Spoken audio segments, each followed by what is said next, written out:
ফরিদপুরের চরভদ্রাসনে বাংলা নববর্ষ 1432 উদযাপন উপলক্ষে প্রস্তুতিমূলক সভা অনুষ্ঠিত হয়েছে। বুধবার বেলা 11:30টার দিকে উপজেলা পরিষদ সভা কক্ষে এ সভা অনুষ্ঠিত হয়। সাজ্জাদ হোসেন সাজুর তথ্যচিত্রে থাকছে বিস্তারিত। ওই দিন সকাল হতে শোভাযাত্রা, সাংস্কৃতিক অনুষ্ঠান ও নানা কর্মসূচির মাধ্যমে দিনটি সম্মিলিতভাবে পালনের সিদ্ধান্ত গ্রহণ করা হয়।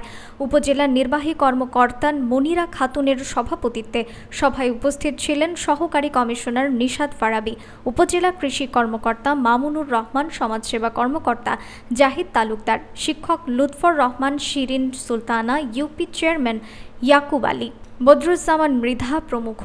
আগ্রহী যে কাজ করার জন্য, যে আমি এইটাতে কাজ করতে চাই। এমনিতে আমরা একটা কমিটি করি, কেউ আগ্রহী না হইলেও হয়তো আমরা কিছু মানুষ আছি কাজ করবো, তারপরে যদি আগ্রহী তালিকা থাকে যে আমরা এটা নিয়ে কাজ করতে চাই, এই জিনিসটা নিয়ে আপনার সাথে আমাদের কাজ করতে ভালো লাগবে আর কি, নিজে থেকে তারা আগে আসতে চান। আর এ বিষয়ে যে কয়টা